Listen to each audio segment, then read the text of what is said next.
Tell us about a case where your school or job introduced a new rule and suffered from it yourself. We used to have a rule. If you have violated the school's dress code, then you must wear huge gray sweatpants and a sweatshirt with a bright orange inscription, NDK-dress code violator all day. Over time, everyone at school began to realize that these clothes were very comfortable and began to come across as special. Then, the administration burned down that people intentionally break the rules for the sake of clothes and replaced the punishment with suspension from school. But even then, they missed. As it turned out, many students don't mind not going to lessons at all. According to our company's policy, employees are prohibited from drinking alcohol at least 4 hours before work. When the engineers were called in one day over the weekend to fix some urgent problems, they all replied that they had just had a beer, but were ready to arrive in 4 to 5 hours. This was not a rule of the school itself, but of a separate French teacher. She was such a bitch, she could easily leave herself after school for the slightest oversight. For example, for going to the trash can during class to throw out a piece of paper. And she didn't care at all that a student might have a perfectly reasonable reason to leave his desk during class. But here's the joke. One day, she left the classroom during class and accidentally locked the door behind her. When she came back and asked to be let in, none of her classmates had signed up. "I'm sorry, we're not allowed to leave our seats. She had to go get the cleaner, LOL." When I went to kindergarten during the morning announcements, we were told once, "And please don't throw snowballs at each other. Along with the snow, you can accidentally put stones in them." You should have seen the faces of the 20-somethings who just got it. Holy shit, you can put rocks in snowballs. LOL. Kids are such bastards. In the 10th grade, my school introduced a new rule. If you were late for class, that is, you arrived after the first bell, then you couldn't park in the school parking lot. And it turned out that the students were even more late because they had to drive along the highway to the nearest gas station and walk from there. As a result, 20 or so students were late for the first lesson on purpose and caused a real exodus on the highway. Many parents who tried to leave school were extremely unhappy about this. I love rules with such logic. "Oh, are you late for class?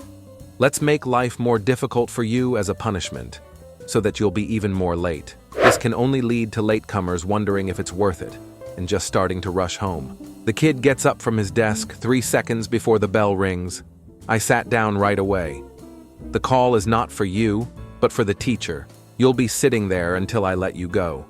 But if the call is not needed so that we know when to go, then why do you determine our lateness by it?" In high school, we had a new rule, according to which for the third lateness you were left after school. At the same time, the rules on absenteeism have not changed in any way. Result: the number of delays decreased by about 52%. The number of absenteeism increased by 83%. Changed. Absenteeism was not punished in any way until social services got involved. 2 generals go to meet the emperor. The general one: "Listen, what is our punishment for being late to the emperor?" The general: "To death." You know, he's strict about that.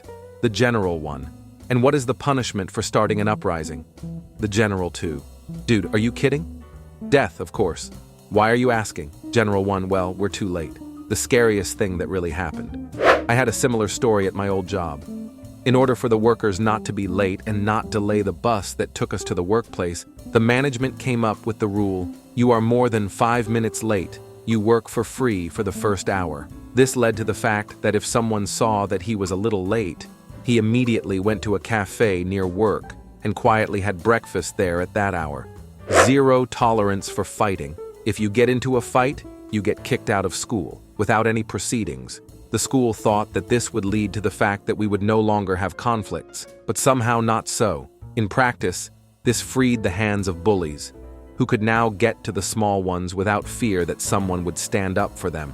After all, no one wanted to start a fight and get kicked out of school. And no one could even turn in the bully, because everyone knew that if you did, you would become his next target. And accordingly, you risk running into a fight. In general, the rules were shitty. I'm a programmer. In my previous job, the productivity of teams and progers was measured by how many new features we managed to add to the software. And at some point, we figured out that it's better to split up any work as much as possible so that we get exorbitant numbers in terms of the number of features. For example, If some manager needed the software to produce a specific report, we would do separate tasks, such as create a button, make the button blue, make the button respond to a click, implement business logic, show the results as a table, add table sorting, and so on. In short, we took a task for one day and divided it into 20 tasks per hour. As a result, our management was delighted. Despite the fact that we deliberately slowed ourselves down with bureaucratic red tape, our team seemed 20 times more productive than everyone else. In our dorm, if your actions triggered a fire alarm, then you had to read a safety report to the entire floor. The purpose of the rule is to prevent any pranksters from wanting to play with the fire system. Why am I doing this? One day, the guy on my floor decided to make cheese sandwiches in the grill. Of course, they burned up, and quite justifiably stirred up the fire system. After the problem was fixed, the kid thought that he would not have to make a report, since the alarm was triggered by a real problem, and not by some kind of prank. Of course, he was wrong. The very next Wednesday, the entire floor was assembled and listened to a half-hour report on the dangers associated with grilled cheese sandwiches. There was not a word about fire safety in it. It was about the dangers of cholesterol and the danger of suffocation if you choked on a sandwich. Our head of the dormitory was beside herself with anger, but the kid clarified that the rules he was given were simply to make a safety report. After that, we never had any more reports. In junior high, I went to a private school that had very strict rules about clothes. If you came to school without a belt, you were taken to the principal, and he forced you to put on a shoelace. He always had shoelaces of at least 6 colors on his shelf, but over time it became a kind of trick, and therefore some people began to specially come without a belt to grab bright green shoelaces from the director and walk with them. TF2 in real life. The school where I studied for a while sent out a letter to everyone asking them not to install the application, as students are bullied in it. The entire school, including me, a person who didn't know anything about this app, instantly downloaded it and began actively using it. Our school has banned playing bouncers. In response to this move, our physical education teacher came up with a new game called Fireball. The rules are as follows. There are balls in the middle of the gym. The players are divided into 2 teams and run after them. You throw the ball and hit a player on the other team and he's out. If you catch the ball, you stay in the game. In short, they were essentially the same bouncers. What does the school do? Prohibits the fireball.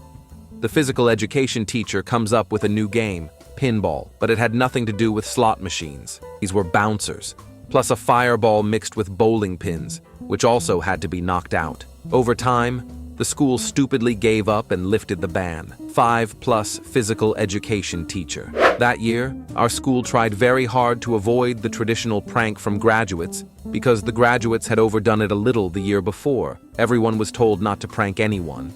Otherwise, we would have a lot of problems and blah blah blah blah. And then someone came up with a brilliant idea.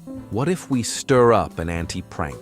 This idea quickly spread throughout the school, and very soon everyone knew what needed to be done. The idea was that during the week, all graduates should bring one item, ostensibly to prank graduates, but not use it in any way. The school week starts on Monday. Almost all the graduates showed up for lessons with a banana. We had about 2,600 students at school, 650 of them graduates. Teachers and head teachers see that hundreds of students with bananas are walking through the school corridors and are slowly going crazy.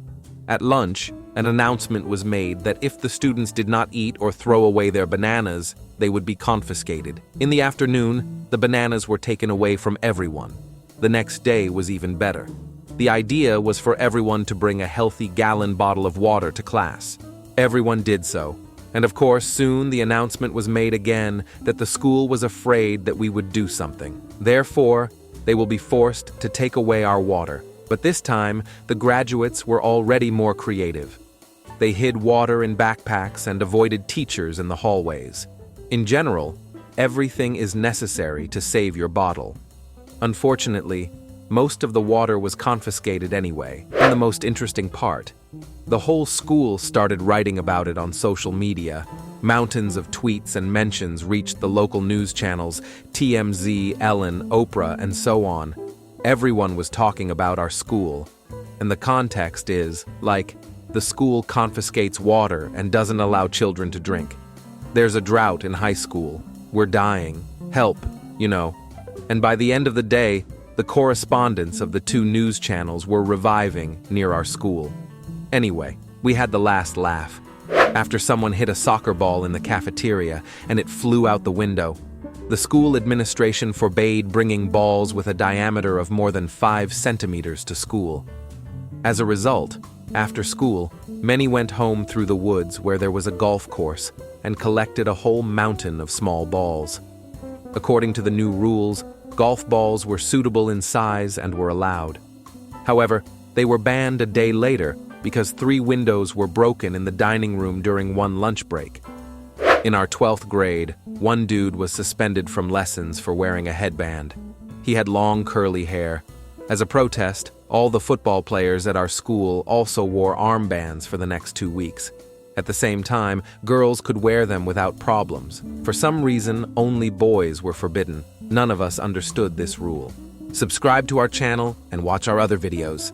Write in the comments, which story do you remember the most?